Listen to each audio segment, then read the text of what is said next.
ॐ नमो भगवते वासुदेवाय। ॐ नमो भगवते वासुदेवाय। ॐ नमो भगवते वासुदेवाय। हरे कृष्णा। सभी भक्तों को सादर प्रणाम। श्रीमद् भागवतम महापुराण सत्रों की श्रृंखला में आप सभी भक्तों का स्वागत है। हम सभी यहाँ पर 18,000 श्लोकों वाले श्रीमद् भागवतम महापुराण को अंतर्राष्ट्रीय कृष्ण भावनामृत संघ के संस्थापक आचार्य कृष्ण कृपामूर्ति श्रीमद् अभय चरणारविंद भक्ति वेदांत स्वामी श्री प्रभुपाद की पुस्तक के माध्यम से भक्तों के संग श्रवण और पठन करने का प्रयास। जैसा कि सत्रों का प्रारूप है, वर्तमान विषय वस्तु का संक्षिप्त अवलोकन, पश्चात मंगलाचरण, उसके बाद एक एक श्लोक का वाचन और अनुवाद, श्रवण और पठन करते हुए हम सभी इस सत्र में आगे बढ़ेंगे, जहां वर्तमान में स्कंद 10 अध्याय 20 वृंदावन में वर्षा ऋतु और शरद ऋतु का उल्लेख है। वास्तव में यहाँ पर प्रथम 25 श्लोक जो हमने अब तक इस अध्याय से श्रवण किए हैं, उसमें प्राकृतिक उपमाओं का प्रयोग करके शुकदेव गोस्वामी महाराज परीक्षित को और उनके माध्यम से समस्त जनमानस को सूचित कर रहे हैं कि प्रकृति में घटने वाली हर घटना का, हर स्थिति का, यदि मनुष्य के जीवन में होने वाले परिवर्तनों से संबद्ध किया जाए तो प्रत्येक स्थिति और परिस्थिति प्रकृति की हमें कोई ना कोई शिक्षा प्रदान करे। वर्षा ऋतु का जल एक स्थान पर सिंचित है, इसका अर्थ हुआ हमारे मनोभाव अभी अपने आप को प्रस्फुटित नहीं कर। वर्षा ऋतु का जल पर्वतों पर गिरते हुए उनको किसी भी प्रकार से विचलित नहीं कर रहा है, इसका अर्थ हुआ अनेकों प्रकार की इच्छाएं जीव के अंदर आती हैं, पर यदि जीव अपनी मन बुद्धि की दृढ़ता भक्ति योग में प्रतिबद्धता के साथ लगाए रहे तो ये इच्छाएं उसे विचलित नहीं करती। अनेकों नदियों का जल समुद्र में जिस स्थान पर मिलता है वहां समुद्र उच्छृंखल होता है, पर पूरे समुद्र के जलाशय के इस स्तर पर कोई गंभीर परिवर्तन नहीं आता। इसी प्रकार जीवन में अनेकों द्वंद आ सकते हैं। द्वंद आते समय जीवन की परिस्थितियां हमें इधर उधर के पर्यवेक्षक दृष्टि से अर्थात अवलोकन करने की दृष्टि से हमारा ध्यान आकर्षित कर सकती है, पर हमें अपने सिद्धांतों, मूल्यों और संस्कारों के प्रति दृढ़ रहना चाहिए। तो इस प्रकार अनेकों प्रकार की प्राकृतिक उपमाओं का प्रयोग करके शुकदेव गोस्वामी यहाँ पर मानव जीवन में घटने वाली घटनाओं में हमें प्रकृति से कैसे शिक्षा लेकर अपने आप को स्थिर रखना चाहिए उसकी जानकारी दे रहे हैं। प्रथम 25 श्लोक में ऐसा करने के पश्चात श्लोक संख्या 25 से भगवान श्री कृष्ण बलराम के साथ ऐसे वन में आनंद मनाने के लिए प्रविष्ट होते हैं। तो जब हमारे जीवन में भक्ति स्थिर हो जाती है, हम सतत उस भक्ति के रसास्वादन में अपने आप को अभिषिक्त कर चुके होते हैं, सिंचित कर चुके होते हैं, तब ऐसे पके हुए फलों से लदे शोभायमान जंगल में भगवान प्रवेश करते हैं। तो हम सभी के जीवन में भगवान उपस्थित है, पर उनकी अनुभूति हमारे जीवन में भक्ति की परिपक्व अवस्था में आरंभ हो जाती है। आरंभ करते हैं मंगलाचरण से और उसके पश्चात हम लोग आगे के श्लोकों को। नारायणं नमस्कृत्य नरं चैव नरोत्तमं देवीं सरस्वतीं व्यासं ततो जयम् उदीरयेत्। शृण्वतां स्वकथा कृष्ण पुण्यश्रवणकीर्तना यद्यन्तस्तो यभद्राणि विदुनोति सुयत्स्यताम्। नष्टप्रायेषु भद्रेषु नित्यं भागवत सेवया भगवत्युत्तमश्लोके भक्तिर्भवति नैष्ठिकी। ॐ अज्ञानतिमिरान्धस्य ज्ञानाञ्जनशलाकया चक्षुन्मीलितं येन तस्मै श्रीगुरुवे नमः। मूकं करोति वाचालं पङ्गुं लङ्घयते गिरिं यत्कृपातमहं वन्दे परमानन्दमाधवं। वाञ्छाकल्पतरुभ्यश्च कृपा सिन्धुभ्य एव च पतितानां पावनेभ्यो वैष्णवेभ्यो नमो नमः। जय श्री कृष्ण चैतन्य प्रभु नित्यानंद, श्री अद्वैत गदाधर श्रीवासादि गौर भक्त वृंद। हरे कृष्णा कृष्णा कृष्णा हरे हरे, हरे राम राम राम हरे हरे। हरे कृष्णा कृष्ण कृष्ण हरे हरे, हरे राम राम राम हरे हरे। हरे कृष्णा कृष्ण कृष्ण हरे हरे, हरे राम राम राम हरे हरे।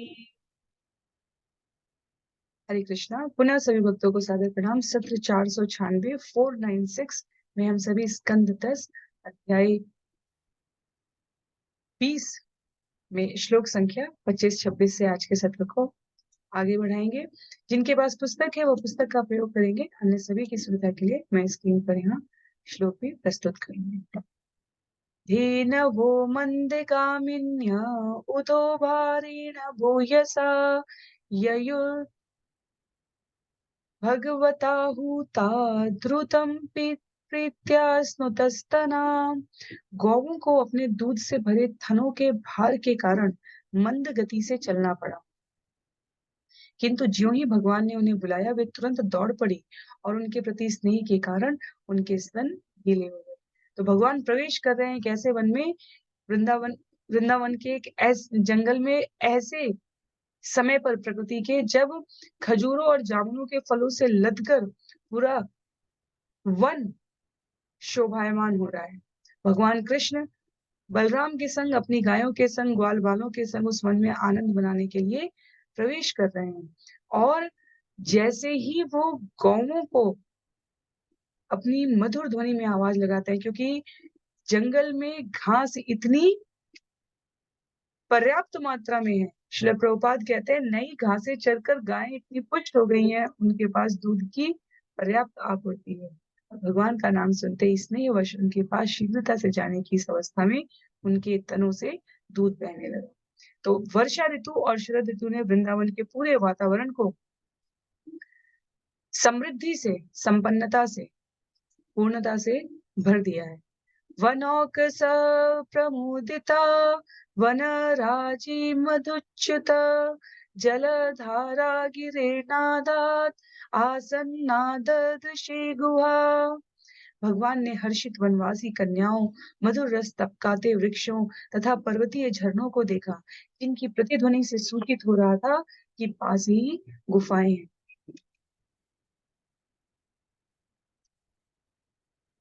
प्रकृति के प्रत्येक संकेत में मानव जीवन और दूसरे विभिन्न योनियों के जीवन के लिए पर्याप्त आपूर्ति है। यदि जीवन में घटित घटनाएं संयमित तरीके से संचालित होती है, अर्थात हम केवल और केवल अपने स्वार्थ और लाभ के लिए यदि वृक्षों का दोहन कर रहे हैं, पूरे जंगल से वृक्षों को ही समाप्त कर दे रहे हैं, केवल अपने लाभ के लिए यदि हम नदियों की दिशाओं को, प्रवाहों को मनमाने तरीके से मोड़ने का प्रयास कर रहे हैं, केवल अपने लाभ के लिए हम पशुओं को या पक्षियों को अपने नियंत्रण प्रभुत्व में रखते हुए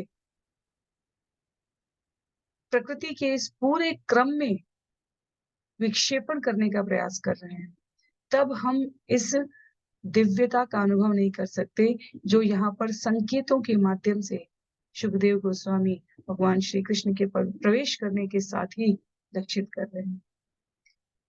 पर्वतीय झरने, मधुर रस टपकाते वृक्षों और वनवासी कन्याओं को देखकर, क्योंकि जहां झरनों की प्रतिध्वनि सुनाई दे रही है वो संकेत करती है कि पास ही गुफाएं हैं। क्रीड़ा और आनंद के इस वातावरण में भगवान प्रवेश कर रहे हैं। सुखदेव गोस्वामी कहते हैं क्वचिद् वनस्पति क्रोणे गुहायां चाभिवर्षति निर्विश्य भगवान रेमे कंदमूल फलाशन। जब वर्षा होती तो भगवान कभी किसी गुफा में तो कभी वृक्ष के कोटर में घुस जाते, जहां वे खेलते तथा कंदमूल और फल खाते। तो इस रम्य वातावरण में सुखदेव गोस्वामी उल्लेख कर रहे हैं वृक्ष के कोटर, ऐसे पुराने पुराने, वास्तव में वृंदावन में जहां हम अम, आसपास के वनों में जाते हैं, वहां के वृक्षों में जब हम वहां पीढ़ियों से निवास कर रहे जो ब्रजवासी हैं, उनसे उनके मार्गदर्शन में दर्शन करने के लिए जाते हैं इन स्थानों का, तो हमें दृश्यमान होते हैं कुछ-कुछ वृक्ष 5-5 हजार वर्ष से खड़े हैं। इतनी विशाल जड़ें हैं, इतनी दूर तक जड़ें हैं कि पूरी धरती की आसपास की मिट्टी को दृढ़ता से बांध कर रखे हुए हैं। विशालकाय और अत्यधिक मजबूत वृक्ष। कोटर जो स्थान जो वृक्ष के भीतर है वो इतना बड़ा है कि बच्चे उसमें घुस सकते हैं। वे खेलते, कंदमूल, फल खाते और नहीं होता तो किसी गुफा में घुस जाते हैं। सनातन गोस्वामी उल्लेख करते हैं वर्षा ऋतु में कंदमूल फल इतने कोमल और स्वादिष्ट थे कि भगवान कृष्ण ग्वाल बालों संग जंगली फलों के साथ उन्हें भी खाया करते। वर्षा ऋतु में किसी गुफा में, किसी वृक्ष की कोटर में प्रतीक्षा करते ये बालक वर्षा के रुकने की और तत्पश्चात पुनः रुकने के बाद क्रीड़ा का आनंद उठा रहे हैं। श्लोक संख्या 29 में दद्योदनम समानीतम शिलायां सलिलांतिके संभोजनीय बुभुजे गोपे संकर्षणान्वित। भगवान कृष्ण श्री बलराम तथा ग्वाल बालों के साथ बैठकर घर से भेजे गए दही भात को भगवान संकर्षण और ग्वाल बालों के साथ खाते, जो सदैव उनके साथ ही भोजन किया करते थे। वे पानी के निकट की किसी विशाल शिला पर बैठकर भोजन करते। तो बिल्कुल प्राकृतिक नैसर्गिक वातावरण में जीवन यापन हो रहा है, जहाँ कंद मूल फल, घर से बनाए गए व्यंजन, गायों के दूध से सिंचित शरीर हष्ट पुष्ट क्रीड़ा के द्वारा अपने भक्तों के संग आनंद मनाते हुए व्यतीत हो रहा है। श्वाद्वलोपरि संविश्य चर्वतो मिलिते क्षणान् तृप्तान् वृषान् वत्सतरान् गांश्च स्वोधो भरशमा। श्वाद्वलोपरि संविश्य चर्वतो मिलिते क्षणान् तृप्तान् वृषान् वत्सतरान् गाच स्वोधो भरश्रमा। प्रावृतश्रियं च तामं वीक्ष्य सर्वकाल सुखावहां भगवान् पूजयां चक्रे आत्मशक्त्युपबृंहिताम्। भगवान कृष्ण ने हरी घास पर बैठे और आंखें बंद किए चलते हुए संतुष्ट सांडों, बछड़ों तथा गौओं पर नजर डाली और देखा कि गौएं अपने दूध से भरे भानी थनों के भार से थक गई हैं। इस तरह परम आनंद के शाश्वत स्रोत वृंदावन की वर्षा ऋतु के सौंदर्य और ऐश्वर्य का निरीक्षण करते हुए भगवान ने उस ऋतु को नमस्कार किया जो उन्हीं की अंतरंगा शक्ति का विस्तार थी। वास्तव में वसंत हो, ग्रीष्म हो, शरद हो, वर्षा काल हो, वृंदावन में हर ऋतु सुहावनी थी। भगवान की बहिरंगा शक्ति का प्रतिनिधित्व करती हुई प्रकृति की ये मनोरम छवि वास्तव में भगवान के विभिन्न अवसरों पर आयोजित किए जाने वाले घटनाक्रम को और मंडित करने के लिए उपस्थित थी। तो भगवान श्री कृष्ण के इस आनंद विहार में वृद्धि करने हेतु वर्षा ऋतु का ये अनुपम सौंदर्य यहाँ पर उल्लिखित है। और वर्षा ऋतु के पश्चात जो 6 ऋतुओं का क्रम है उसमें अगली ऋतु शरद ऋतु आ रही है। एवं निवसतो तस्मिन् रामकेशवयो व्रजे शरत् संभवतव्यभ्रा स्वक्षाम्भु अपरुष अनिला। इस तरह जब भगवान राम तथा भगवान केशव वृंदावन में रह रहे थे तो शरद ऋतु आ गई, जिसमें आकाश बादलों से रहित, जल स्वच्छ तथा वायु मंद हो जाती। शरद ऋतु में यदि वायु तीव्र हो जाए तो शरद ऋतु का जो ठिठुरन है, जो ठंडक है, वो और अधिक गंभीर हो जाता है। और यहाँ पर जिस शरद ऋतु की बात की जा रही है उसमें आकाश स्वच्छ है, बादलों से रहित है, जल स्वच्छ है, वायु मंद हो चुकी है। और शरद ऋतु की विविधता को बताते हुए कहते हैं सुखदेव गोस्वामी, शरदा नीरजोत्पत्त्या नीराणि प्रकृतिं ययु भ्रष्टानामिव चेतांसि पुनः योग निषेवया। कमल पुष्पों को पुनः उत्पन्न करने वाली शरद ऋतु ने विविध जलाशयों को पूर्ववत स्वच्छ बना दिया, जिस तरह की भक्ति योग पतित योगियों के मनों को पुनः इस ओर लौटने पर शुद्ध बना था। तो जितनी भी प्रकार की कीचड़ युक्त जल की स्थिति थी, वो विविध जलाशयों में संचित जल पुनः स्वच्छ हो गया, निर्मल बन गया। क्योंकि शरद ऋतु ने जैसे भक्ति योग में पतित योगियों का मन पुनः भगवत स्मृति की ओर लौट जाए, वैसे कमल पुष्पों को उत्पन्न करने वाली इस ऋतु विशेष में सर्वत्र निर्मलता का संचार हो रहा है। भगवत गीता में भगवान कहते हैं, अर्जुन पूछते हैं कि जो भक्ति योग में असफल हो गए उनकी क्या गति होती है। और वहां पर भगवान श्री कृष्ण ने उत्तर दिया है कि भक्ति योग में असफल भी वास्तव में इस जगत के सफलतम व्यक्ति से अधिक श्रेष्ठ। भक्ति योग में असफल व्यक्ति इस जगत के भौतिक जगत के सफलतम व्यक्तियों से अधिक श्रेष्ठ है, क्योंकि सफलतम व्यक्तियों का जो संचित धन है भौतिक जगत में वो उनके साथ ही समाप्त हो रहा है। और जो भक्ति योग में असफल भी है, जहां उनका खाता, जहां उनकी साधना तत्कालीन समय के लिए ठहर गई है, वहां पर वो खाता जन्म जन्मांतर तक बंद हो चुका है। वो वहां पे जो धन संचित है वो रुका रहेगा। अगली हर स्पर्श में, वैष्णव के स्पर्श में, संग में, भक्ति के संग में, भगवान की कथा के संग में वो खाता पुनः अपना प्रभाव दिखाने लगता है। तो पुनः यदि असफल हो गया है भक्ति योग में जीव, तो भी पतित होने के पश्चात भी उनका मन भक्ति में लौट सकता है। शरद ऋतु इस भाव को प्रतिबिंबित कर। श्लोक संख्या 34 में कहते हैं, व्योम्न अपभ्रमभूत व्योम्नो व्योम्नो अपभ्रमभूत शावल्यं भुव पंकम अपामलम शरद जहार आश्रमिणां कृष्णो भक्ति यथा अशुभमा। व्योम्नो अपभ्रमभूत शाबल्यं भ्रुव पंकमां पमामलं शरज्जहार आश्रमिणां कृष्णे भक्ति यथा शुभम। व्योम्नो अपभ्रमभूत शावल्यं भुव पंकम अपामलं शरज्जहाराश्रमीणां कृष्णे भक्ति यथा शुभम। शरद ऋतु ने आकाश से बादलों को हटा दिया, पशुओं को भीड़ भाड़ भरी जगहों से निकाल दिया, पर पृथ्वी के कीचड़ को साफ कर दिया तथा जल के गंदलेपन को दूर कर दिया। जिस तरह की भगवान श्री कृष्ण की प्रेम भक्ति चारों आश्रमों के सदस्यों को उनकी अपनी अपनी व्याधियों से मुक्त कर देती। तो जो वर्षा ऋतु का सौंदर्य था और साथ ही साथ उस सौंदर्य से जुड़ी हुई कुछ अप्रिय स्थिति, जैसे कीचड़ का आ जाना, जैसे जल का गंदलापन हो जाना, जैसे उल्लेख है आकाश में बादलों का व्याप्त हो जाना, ये शरद ऋतु के साथ समाप्त हो गए। सर्वत्र निर्मलता है, सर्वत्र स्वच्छता है। और ये बिल्कुल वैसे ही है जैसे उपमा दी गई है कि भगवान श्री कृष्ण अध्याय 4 श्लोक संख्या 13 में जिस वर्ण व्यवस्था की बात करते हैं भगवत गीता में, वो क्रमशः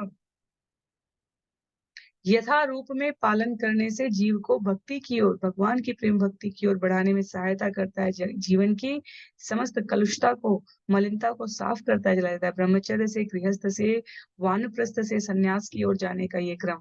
उसी प्रकार शरद ऋतु की इस प्रकृति जन्य स्वच्छता में पूरा वातावरण शुद्ध है। तो जैसे वर्णाश्रम के ये 4 स्तर हमारी शुद्धता के लिए हैं, भगवान द्वारा निर्मित किए गए हैं, वैसे ही प्रकृति का ये क्रम बताया गया।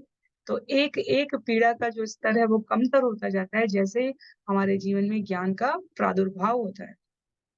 और उसके पश्चात जैसे शरद ऋतु में प्राकृतिक नीला रंग धारण कर लेता है आकाश, वैसे ही हमारे जीवन में अपने और भगवान के संबंध को जानने के पश्चात, जीवन में किए जाने वाले व्यवहार को दिशा प्रदान किए जाने के पश्चात, अपनी इंद्रियों को स्वांतः सुखाय भगवान के सुख में अनुरक्त करने के पश्चात हमारे जीवन में भी शांति, स्वच्छता, स्थिरता और निर्मलता आ जाती है। श्लोक संख्या 35 में कहते हैं, सर्वस्वं जलदाहित्वा विरेजो शुभ्रवर्चस यथा त्यक्ते षडा शांता मुनयो मुक्त किल्बिषा। बादल अपना सर्वस्व त्याग कर शुद्ध तेज से उसी तरह चमकने लगे जिस तरह शांत मुनिगण अपनी समस्त भौतिक इच्छाएं त्यागने पर पापपूर्ण लालसाओं से मुक्त हो जाते हैं। तो जहां वर्षा ऋतु में हम श्रवण कर रहे थे प्रकृति की इन उपमा के साथ, हमने जितनी भी उपमाएं देखी थी, प्रकृति के इन तत्वों की तुलना देखी थी, वहां हमारे जीवन में भक्ति कैसे प्रवेश कर रही है और उसके साथ साथ कितनी प्रकार की उलझनों का शमन हो सकता है। कहीं नदियों की और समुद्रों की बात थी, कहीं झरने और पर्वत की बात थी, तो वहां पर अभी जीव अपने आप को भक्ति में प्रवेश करा रहा है। शरद ऋतु जैसे वर्षा ऋतु के पश्चात हुई सारे कीचड़ और गंदलेपन को समाप्त कर रही है, वैसे ही शरद ऋतु में उल्लेख आता है कि अब जब जीवन में भक्ति प्रवेश कर गई है तो कितनी स्थिरता, निर्मलता जीवन में व्याप्त हो जाती है। वर्णन किया गया है यहाँ पर, बादल अपना सर्वस्व त्याग कर शुद्ध तेज से उसी तरह चमकने लगे जिस तरह शांत मुनिगण अपनी समस्त भौतिक इच्छाएं त्यागने पर पापपूर्ण लालसाओं से मुक्त हो जाते हैं। तो अब जब शांत मुनिगण की स्थिति में हम पहुंच गए हैं, साधक व्यवहार करते हुए पहुंच गया है, तब वो अपनी आत्मा और अंतस्थ परमात्मा इन दोनों के प्रतिबिंब को अच्छी तरह अनुभव कर सकता है। तो यहाँ पर वर्णन करते हैं, अशुद्ध मनुष्य का भौतिक मन भीतर चमकने वाली आत्मा को ढक लेता है, जैसे आकाश में वर्षा ऋतु में बादल ढक गए थे, बादलों से ढक गया था आकाश। उसी प्रकार अशुद्ध मनुष्य का भौतिक मन भीतर चमकने वाली आत्मा को ढक लेता है। ये पंक्ति अपने आप में पूरी स्पष्टता के साथ ये व्यक्त करती है कि जैसे बादल जल बरसाने के पश्चात साफ स्वच्छ हो जाते हैं और सूर्य की चमकीली किरणें धरती पर बिना किसी अवरोध के आने देते हैं, उसी प्रकार भौतिक इच्छाओं को, लालसाओं को त्याग देने वाला व्यक्ति, जैसे बादलों ने जल का त्याग कर दिया है, वो सफेद निर्मल स्वच्छ हो गए हैं, वैसे ही जो जीव इन इच्छाओं को त्याग कर अपने आप को शुद्ध कर लेता है, उसको जैसे सूर्य का प्रकाश प्रतिबिंब हो रहा है, वैसे ही आत्मा और परमात्मा का संबंध अच्छी तरह प्रतिबिंबित होने लगता है। श्लोक संख्या 36 में, गिरय मुमुचः तोयम क्वचिन्न मुमुच शिवम यथा ज्ञानामृतम काले ज्ञानिनो ददते नवा।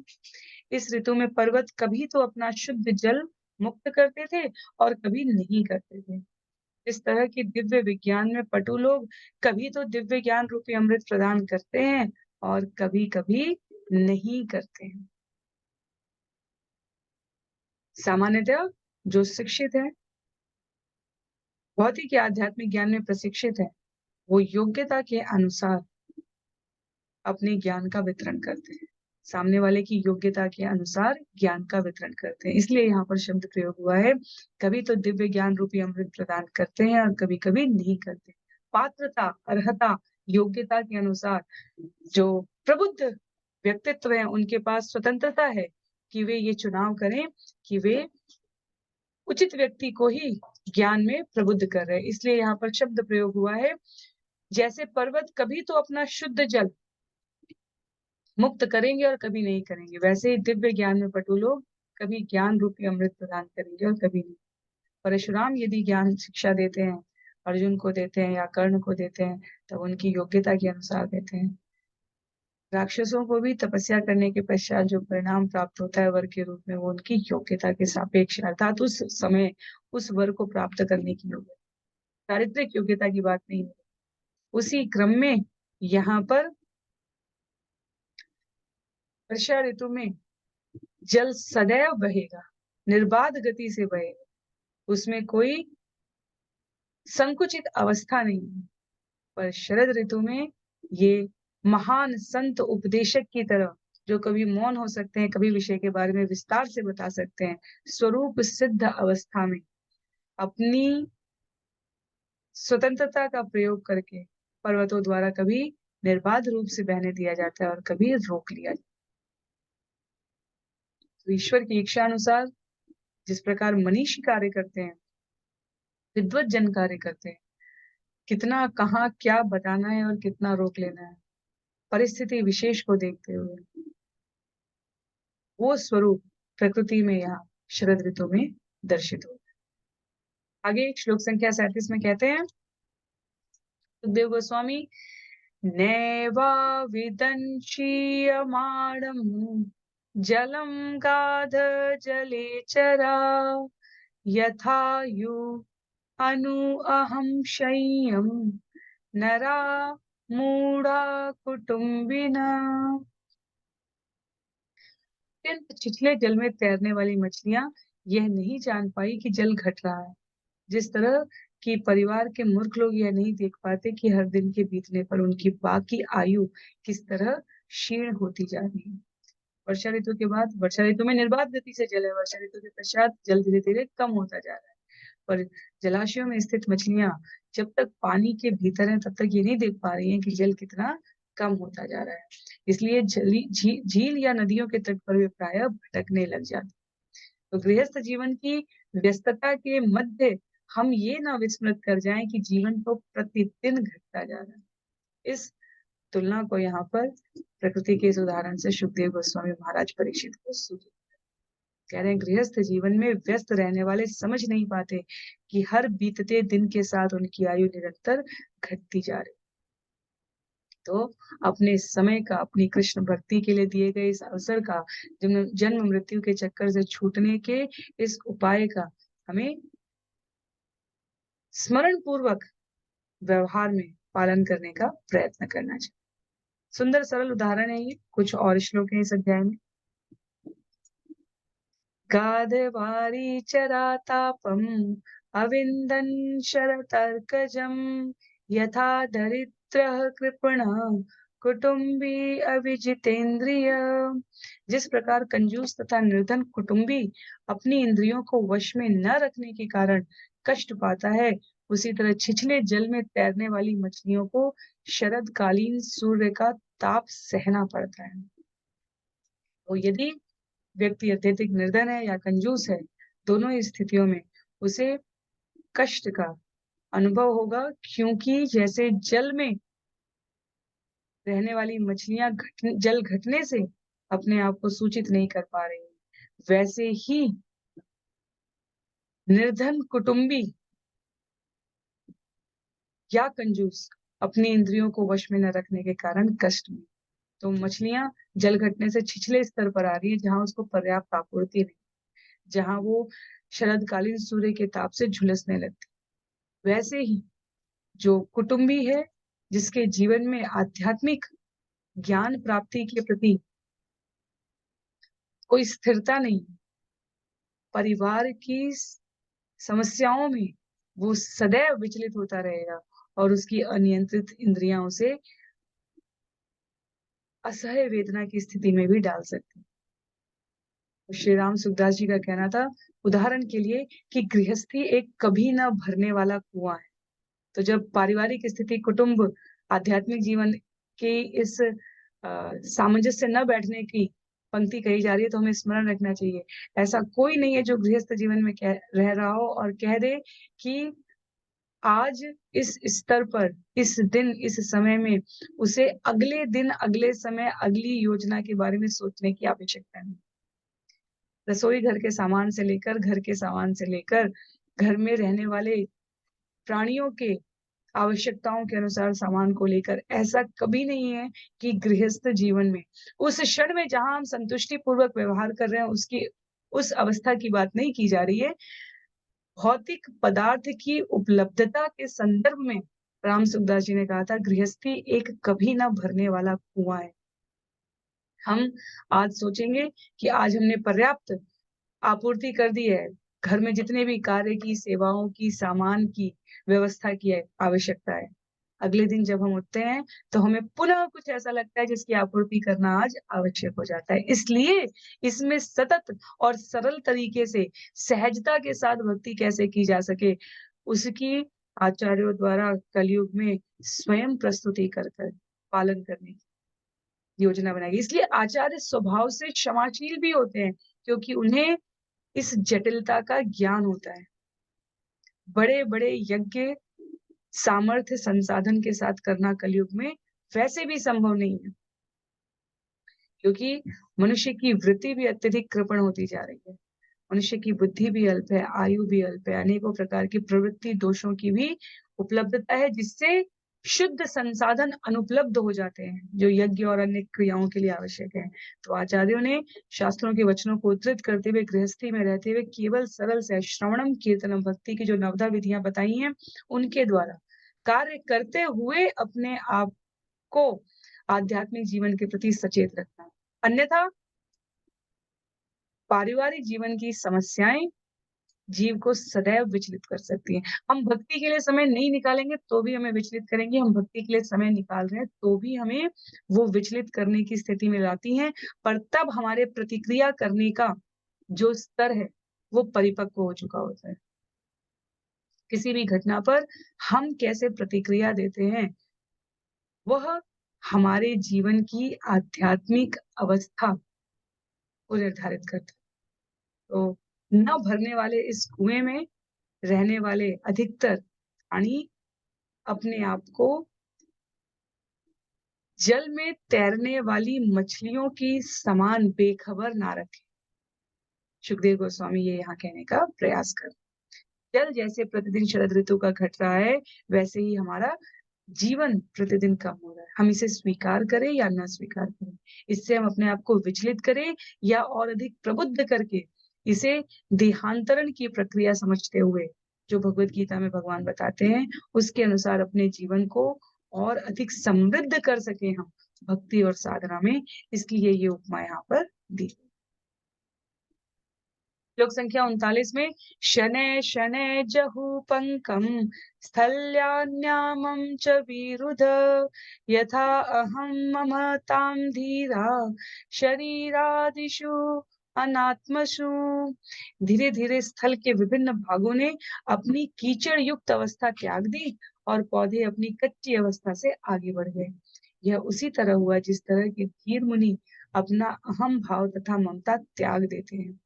ये वास्तविक आत्मा अर्थात भौतिक शरीर तथा इसके उत्पादों से सर्वथा भिन्न वस्तुओं पर आधृत होते हैं। तो क्रमशः जीवन में जैसे मलिनता समाप्त हो जाती है, शिक्षाष्टकम के पृथक श्लोक में हरिनाम जप से क्या होता है, चेतो दर्पण मार्जनम, दर्पण मार्जनम स्वच्छ हो जाता है। वैसे ही हमारे जीवन में मलिनता की वो अवस्था जितनी जीवन में आसक्ति रहेगी, दर्पण को मार्जन करने में, स्वच्छ करने में उतना अधिक समय लगेगा। प्रकृति में धीर मुनि अपना अहंकार भाव त्याग देते हैं, क्रमशः ममता त्याग देते हैं, आसक्ति त्याग देते हैं, जैसे कीचड़ युक्त अवस्था त्याज्य हो चुकी है। और तब जो वास्तविक आत्मा है, वो भौतिक शरीर और इसके उत्पादों पर आधृत निर्भर नहीं रहती, अपितु वो प्रकृति जीव के इस बंधन कारक ब्रह्मांड से ऊपर अपने आप को भगवत तत्व से संबद्ध कर लेते हैं।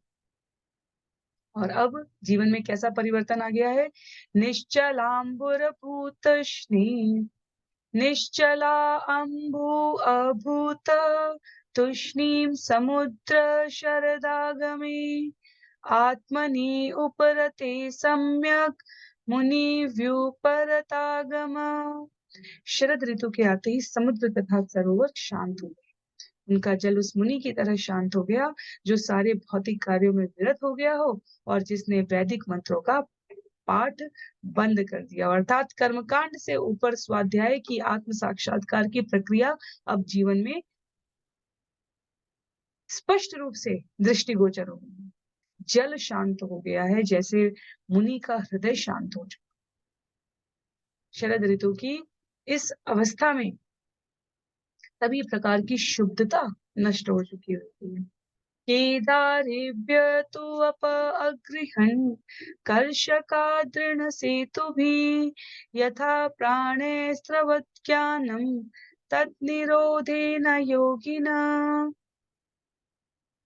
जिस तरह योग का अभ्यास करने वाले अपनी चेतना को शुद्ध इंद्रियों द्वारा बाहर निकलने से रोकने के लिए अपनी इंद्रियों को कठोर नियंत्रण में रखते हैं, उसी तरह किसानों ने अपने धान के खेतों से जल को बहकर बाहर न जाने देने के लिए मजबूत मेड़े उठा दी।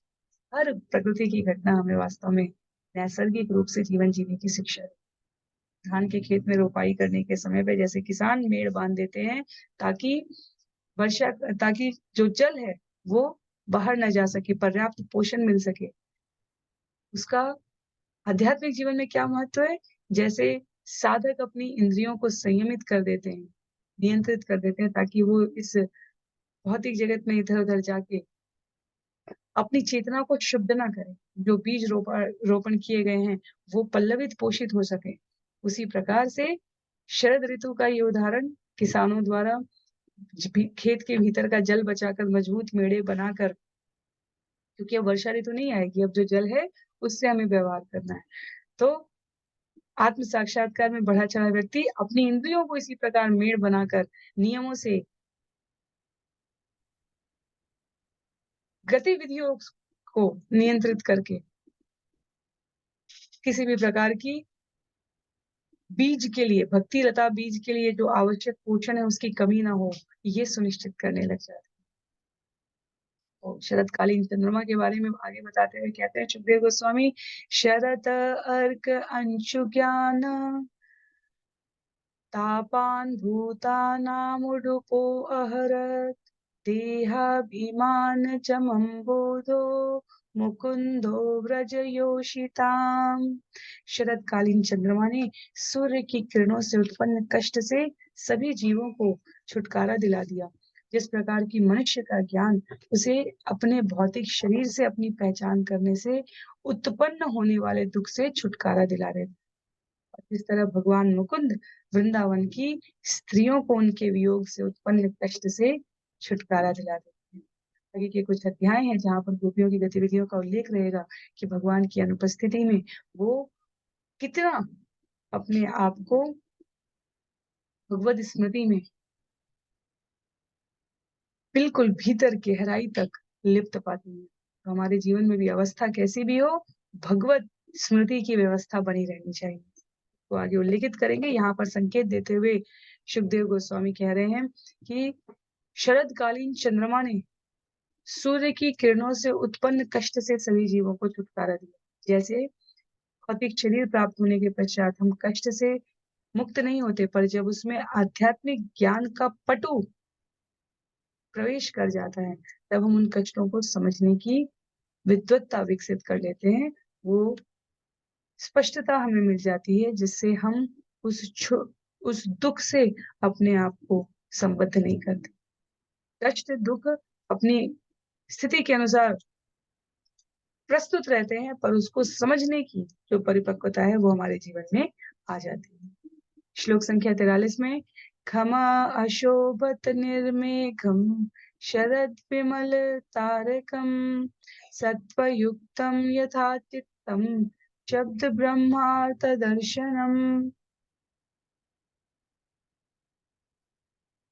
बादलों से रहित तथा साफ दिखते तारों से भरा हुआ शरतकालीन आकाश उसी तरह चमकने लगा जिस प्रकार वैदिक शास्त्रों के तात्पर्य का प्रत्यक्ष अनुभव करने वाले की आध्यात्मिक चेतना करती।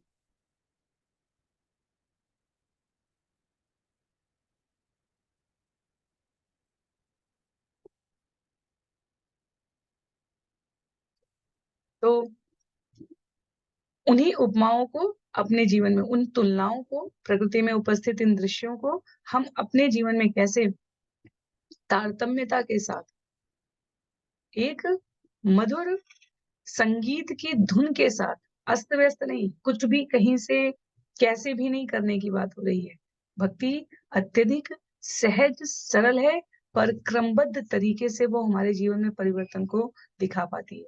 आज किया, कल नहीं किया, 4-6 दिन, हफ्ता, 10 दिन, 20 दिन, फिर नहीं किया, फिर किसी भौतिक समस्या से हम विचलित हुए, फिर पुनः भगवान की ओर दौड़े, भक्तों को ढूँढने लगे। उसके पश्चात जैसे ही जीवन में उस क्षण के लिए सुख आई, शांति आई और स्थिरता आई, पुनः अपने आप को हमने इंद्रियों के सुख भाजन में लगा लिया। इस प्रकार की व्यवस्था की बात नहीं की जा रही। एक संतृप्त जीव के रूप में भौतिक जगत के सत्य को पहचानने के पश्चात यहाँ रहने का औचित्य, यहाँ कार्य करने का हमारा उद्देश्य केवल और केवल अपने हृदय के शुद्धिकरण के लिए, अपने आप को भगवान से ये बताते हुए कि ये मेरा अनित्य निवास है। जीव जैसे विचारों की और कार्यों की स्पष्टता ले आता है, वैसा शरद ऋतु का आकाश होता है। तो भक्त के शुद्ध हृदय की तरह स्वच्छ और तारों से पूरे इस शरदकालीन आकाश की तुलना की। श्लोक संख्या 44 में कहते हैं सुखदेव गोस्वामी, अखंड मंडलो व्योम्नि रराजोरुकढ़ शशि यथा यदुपति कृष्णो वृष्णिचक्रावृतो भुवि। पूर्ण चंद्रमा तारों से घिरकर आकाश में उसी तरह चमकने लगा जिस तरह यदुवंश के स्वामी श्री कृष्ण समस्त वृष्णियों से घिरकर पृथ्वी पर सुशोभित हो उठे। तो बहुत ही समानांतर तुलना है। तारे अपने आप में मनमोहक है, अपने आप में आकर्षक है, पर तारों के मध्य जैसे चंद्रमा सुशोभित होता है, वैसे ही वृष्णि वंश के विभिन्न राजा, वृष्णि वंश के विभिन्न जीव कोई न कोई देवताओं के अंश के पूर्ववर्ती कालों के भगवान की लीला में सहायक तत्वों के रूप में उपस्थित है, पर वो फिर भी आकाश में रहने वाले तारों के समान है। उनमें चंद्रमा कौन है? यदुवंश के स्वामी श्री कृष्ण।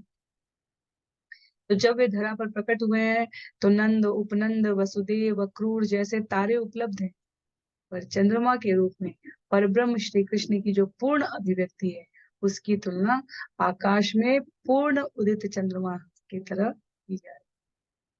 श्लोक संख्या 45 में कहते हैं, आश्लिष्य समतोष्णम आश्लिष्य समशीतोष्णम प्रसून वन मारुतम जनास्तापम जहुर्गोप्यो न कृष्ण ह्यत चेतस। गोपियों के हृदय कृष्ण द्वारा हर लिए गए थे, अतः उनके अतिरिक्त सारे लोग पुष्पों से लदे वन से आने वाली वायु का आलिंगन कर करके अपने कष्ट भूल गए। यह वायु न तो गर्म थी न सर्द थी। तो अन्य सभी संतुष्ट हैं, पर गोपियों के हृदय तो भगवान श्री कृष्ण के हृदय में निवास कर रहे हैं। इसलिए आगे का जो वृत्तांत रहेगा सुखदेव गोस्वामी का, उसमें इस मनोभाव की प्रस्तुति। अब शरद ऋतु के प्रभाव से प्रकृति के पश्चात जीव जंतुओं पक्षियों पर क्या असर है उसके बारे में बताते हुए कहते हैं, गावो मृगा खगा नार्य पुष्पिण्य शरदा भवन अन्वीयमाना स्ववृषय फले ईश क्रिया इव। शरद ऋतु के प्रभाव से सारी गौवें, मृगियां, स्त्रियां तथा चिड़ियां ऋतुमती हो गई और मैथुन सुख की खोज में उनके अपने अपने जोड़े उनका पीछा करने लगे। जिस प्रकार भगवान की सेवा में किए गए कार्य स्वतः सभी प्रकार के लाभप्रद फल देते हैं। श्री रूप गोस्वामी जी द्वारा उपदेशामृत में उल्लिखित किया गया है कि मनुष्य को चाहिए कि अति उत्साह, धैर्य तथा संकल्प के साथ भक्ति करे, यम नियमों का पालन करे, भौतिक कलमशों से अपने आप को दूर रखे और भक्तों का संग करे। इन नियमों का पालन करने से भक्ति का वांछित फल अवश्य प्राप्त होता है। उसी प्रकार जो मनुष्य धैर्य पूर्वक भक्ति के यम नियमों का पालन कर रहे हैं, उन्हें भी कालक्रम में परिणाम प्राप्त होता है। तो भौतिक जगत में उल्लिखित किया गया है कि अपनी कामेक्षा के वशीभूत होकर जीव अपने अपने जोड़े के साथ जिस प्रकार इंद्रियों को सुख देने के लिए प्रत्युत हो रहे हैं और उससे मनोवांछित परिणाम समयांतर पर प्राप्त होगा। संतानोत्पत्ति या अन्य प्रकार के भौतिक जगत के सुख के अनुसार उसी क्रम में जीव अपने आप की इस अवस्था को आध्यात्मिक पूर्णता के साथ भर ले। वे धैर्य सहित संकल्प यम नियम साधक अपने आप को इसमें अनुरक्त कर लेते हैं और उन्हें भक्ति का मनोवांछित फल प्राप्त होता है। अर्थात सभी प्रकार की विषय जन्य इच्छाएं स्वतः शनैः शनैः नष्ट हो जाती हैं। उदहिष्यन् वरीचानि सूर्योत्थाने कुमुद्विना राज्ञा तु निर्भया लोका यथा दस्युन्विना नृप। हे राजा परीक्षित, जब शरदकालीन सूर्य उदित हुआ तो रात में फूलने वाली कुमुदनी के अतिरिक्त सारे कमल के फूल प्रसन्नता पूर्वक खिल गए। जिस तरह की सशक्त शासक की उपस्थिति में चोरों के अतिरिक्त सारे लोग निर्भय रहते हैं, तो रात्रिकालीन भी सुहावनी थी और रात्रिकालीन के बाद सूर्य का उदय होना भी उतना ही मधुकर था। समस्त पुष्प खिल जाते हैं सूर्य के उदय के साथ, केवल कुमुदनी जो केवल रात्रि को खिलती है वो रह जाती है। तो सशक्त शासक की व्यवस्था में सभी खिल जाते हैं, निर्भय रहने लग जाते हैं, लेकिन केवल चोर जो रात को ये अपने लिए कार्य करते हैं वे भयभीत हो जाते हैं। वे अपने आप को प्रफुल्लता के साथ उदित नहीं करते हैं। सूर्य उदय के साथ जैसे ज्ञान के प्रकाश के साथ समस्त और आत्म साक्षात्कार की अनुभूति जाग जाती है, वैसी ही शरद ऋतु की ये व्यवस्था है। अंतिम 2 श्लोक है संभवतः, श्लोक संख्या 48 में पुरग्रामेषु आग्रण्ये इंद्रिये च महोत्सवे बभौ भूपक्वशस्याढ्या कलाभ्याम नितराम हरे। सभी नगरों तथा ग्रामों में लोगों ने नई फसल के नवान्न का स्वागत और आस्वादन करने के लिए वैदिक अग्नि यज्ञ करके तथा स्थानीय प्रथा एवं परंपरा का अनुसरण करते हुए अन्य ऐसे ही समारोहों सहित बड़े-बड़े उत्सव मनाए। इस तरह नव अन्न से समृद्ध एवं कृष्ण तथा बलराम की उपस्थिति के कारण विशेषतया सुंदर दिखने वाली पृथ्वी भगवान के अंश रूप में शोभित हो उठी। तो प्रकृति से प्राप्त समृद्धि जैसे प्रामाणिक वैदिक यज्ञ से प्राप्त फल द्योतक हैं इस बात के कि कार्य संपन्न हो गया है, वैसे ही श्रील प्रभुपाद श्री कृष्ण पुस्तक में लिखते हैं कि जैसे शरद ऋतु में खेत के पके अन्न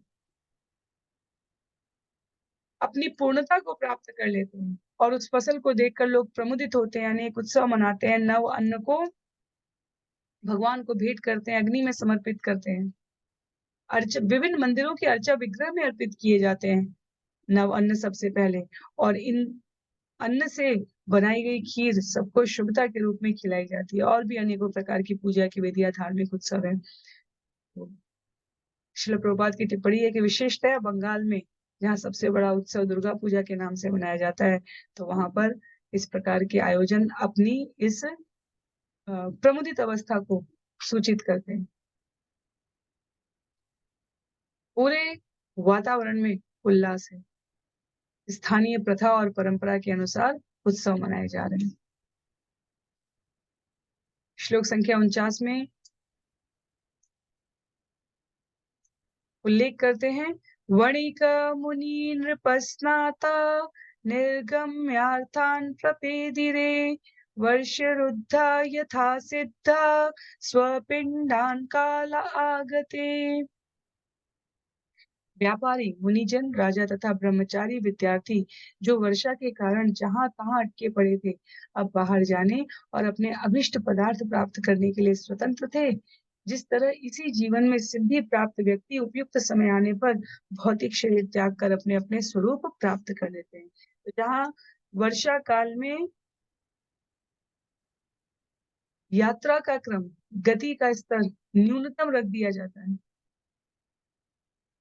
और शरद ऋतु के आगमन के साथ ही सभी स्वतंत्रता पूर्वक यत्र तत्र गमन कर सकते हैं, उसी प्रकार से मनुष्य के जीवन में कहा जा रहा है कि वर्षा के कारण अपने आप को जिन्होंने स्थिर रखा है,